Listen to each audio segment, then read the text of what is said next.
Ministers, Your Excellencies, Chief of our National Defense, distinguished guests. At first, allow me to seize the opportunity, with the permission of our Deputy Minister of Foreign Affairs, Mr. Pollemiki, in the face of Minister Apostolakis, to express the high appreciation of the Foreign Ministry for the quality and the depth of the cooperation of the Ministry of Foreign Affairs with the Ministry of Defense, from top to bottom. And this obviously is extremely important for the service of our national interests. And then, of course, to express the thanks of the Foreign Ministry for the invitation extended to me to participate in this emblematic conference, where on behalf of the diplomatic service, it is more than natural that diplomacy will be one of the constituent terms of my address. The topic is air power and diplomacy. A classic definition of diplomacy in rather minimalistic terms is, quote, the art of conducting the intercourse of nations with each other, unquote. Or, quote again, diplomacy is the management of international relations by negotiation, the method by which these relations are adjusted and managed by ambassadors and envoys, unquote. Both definitions may constitute the core of what diplomacy really is, but they no longer include the additional as many actions and fields of communication, relations, interaction that diplomacy means and includes in our century.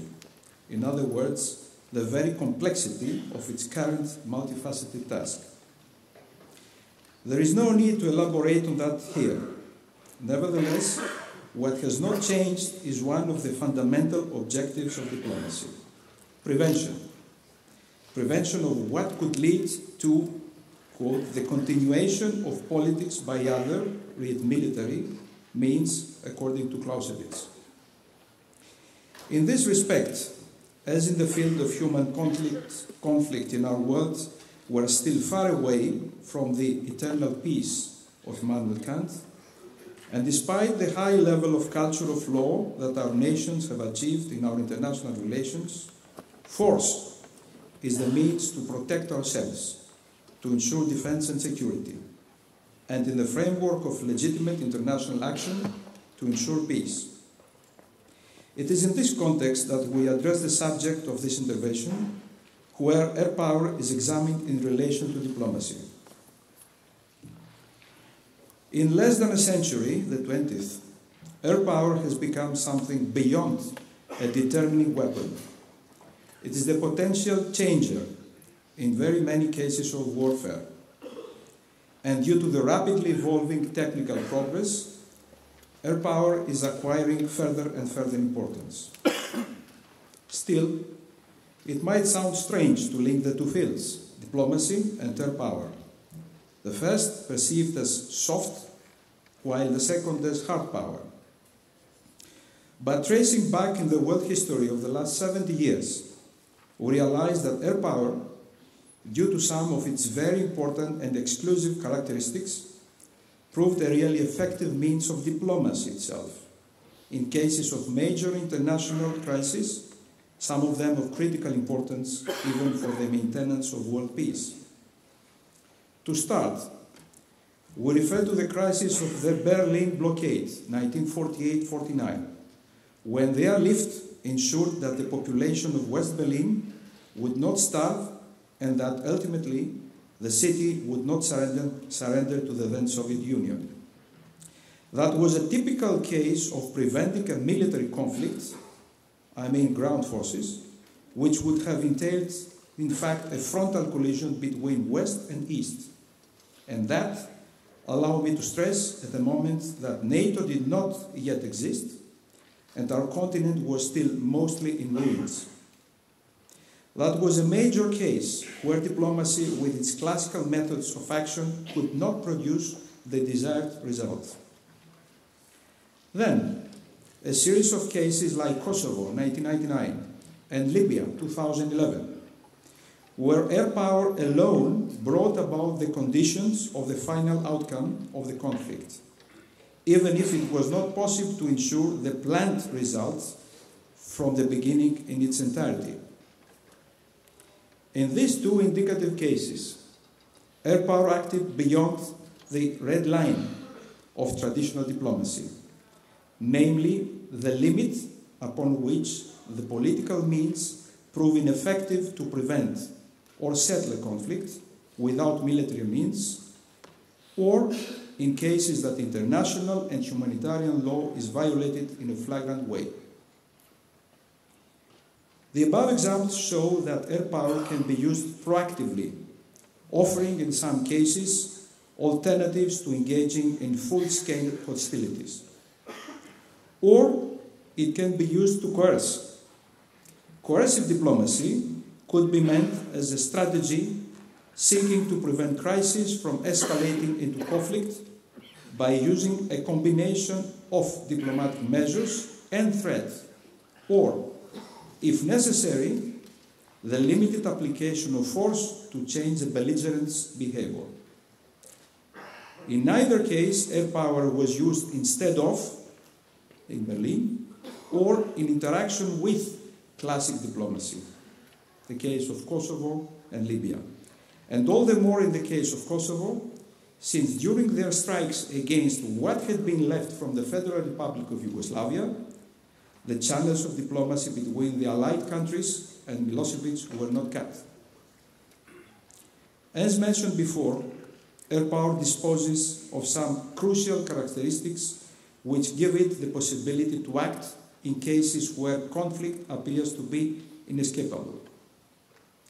Acting as an intermediate stage, we could say, before full-scale military engagement. Such characteristics are its flexibility, its speed, its inherent ability to easily project power far away from one's borders, and its dominance in collecting information by reconnaissance, and in some cases, rapid victory. Air power, evidently, acting as a projection or alternative to classic diplomacy, then in a coercive manner, in case its pure proactive or preventive role proved insufficient, has some important advantages, such as 1. It is a possible means to reach the desired result without putting boots on the ground, meaning no military casualties or ground forces and no effects, generally negative, in the public opinion local, national and international. And these negative aspects due to the presence, visibility and actual engaging in combat of ground forces in another country. The second important advantage. Following the above, its flexibility allows for gradual escalating steps in dealing with a crisis like deterrence, force projection or limited intervention. The third advantage. It saves the higher costs of military means and equipment entailed in the deployment of ground forces. Fourth, it prevents the engagement of ground forces with further implications, just to mention the cases of Afghanistan and Iraq. And fifth, it has the ability to provide a credible component of coercive diplomacy. To a certain extent, a demonstrable and scalable capability, as in the case of Kosovo, where there has been graduated pressure regarding the application of the Allied air power. However, air power, in its role as projection of, extension of, an alternative to classic diplomacy, also faces restraints and restrictions. A. The demarcation line between diplomacy and force in its full sense is thin. To straddle that line is not difficult, even when not intentionally. B. Collateral losses and damages. It's not necessary to elaborate. no matter how less the casualties might be in the case of air force operations as compared to ground force operations, our democratic society sensitivity is ever increasing before the victims of bombardments presented in the public media. Obvious then is the possibility to lose the support, even the tolerance of the society. Characteristically, it has been said that any civilian casualty caused by Western forces has become a sort of holy grail of reporting for the media. A third restraint, the difficulty to distinguish between combatants and non-combatants. We are all aware of the fact that the new realities of the existing, in fact, undeclared war by the various aspects of international terrorism and the urban space where they are usually activated makes it more and more difficult to identify with certainty the targets of coercive diplomacy or fair power in this respect. Thus, it becomes necessary to use a very high level of precision in the use of fair power. A particular issue of high importance is the use of fair power in peace operations, when international diplomacy proves ineffective to ensure peace in conflict-torn areas. The term frequently used is, quote, peace support operations, unquote. A term which in fact is rather amorphous, that includes peace building, includes conflict prevention, peace enforcement, peacekeeping, peace building, and humanitarian aid. These operations are important and internationally sensitive for obvious reasons. Yet, their power often used faces significant constraints, in addition to the aforementioned general ones, such as 1. The objectives of the operations, of peace operations, are not always clearly defined. Second, the routes of engagement for the Air Force in their application of coercive diplomacy and consequently limited use of force are generally more restrictive than in other situations. And third, without a doubt, peace support operations are a highly sensitive issue for the international public opinion. Finally, the use of air power, either in the context of preventive or coercive diplomacy, has to be vested by legality. In this respect, not only do international peace support operations have to rely on a relevant mandate by an international organization, but also in cases of non-international action with the use of air power, the employment of this power must be legitimized as a projection or instead of classic diplomacy. For us, the nations of the West, where the rule of law is a cornerstone of our civilization and the defining factor of our international behavior, in addition to legality, morality is a further crucial element to include in such cases.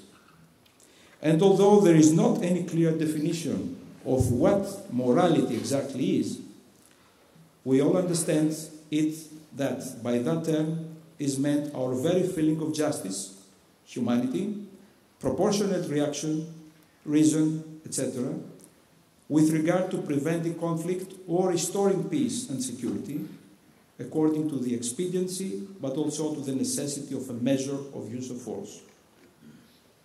To conclude, undoubtedly, air power is expected to be used more often in the decades to come as a very important means of preventive and coercive diplomacy, as described before. Its advantages in this respect are numerous, to be enhanced in the future if only we mention some new realities in air power, like stealth, drones, smart bombs. Is air power diplomacy the new gunboat diplomacy? I personally believe that it will be more than that, namely broader range of use of air power than in the operations of ultimate extension of showing the flag as have been the cases with the relevant use of gunboats more than 100 years ago. 4. The interdependence of the international community brings forward to us all the irregular nature of contemporary warfare, the very vague legal, moral, and ethical status of the adversary combatants, the open suggestion of the beginning of clash of cultures, the fundamentalist fueled promotion of religious aspects of ongoing conflicts. All those and other factors of multiplying challenges with global effect, it is considered that will render more demanding the necessity for the power to act as above, when and where the possibilities of classic diplomacy and other actions of political power could no longer address these challenges. However, we should keep in mind, first, the use of air power in such missions should not be an all-purpose solution, because it cannot fulfill all objectives on its own. Second, there exists no single template or framework to be followed in order to ensure success of using air power as coercive diplomacy. Each case is unique. And third, regarding the necessary legality of use of air power in the above context, and as far as the humanitarian law and the law of armed conflict are concerned, there exist certainly the respective legal texts which provide for the relevant rules and obligations. However, it is undoubted that there still exist grey areas which are open to interpretations. And this imposes the necessity that air power, when in action to carry out its role in the respect we are talking about, has to reach the balance demanded between effectiveness, morality, and the least collateral victims and damages. Thank you very much.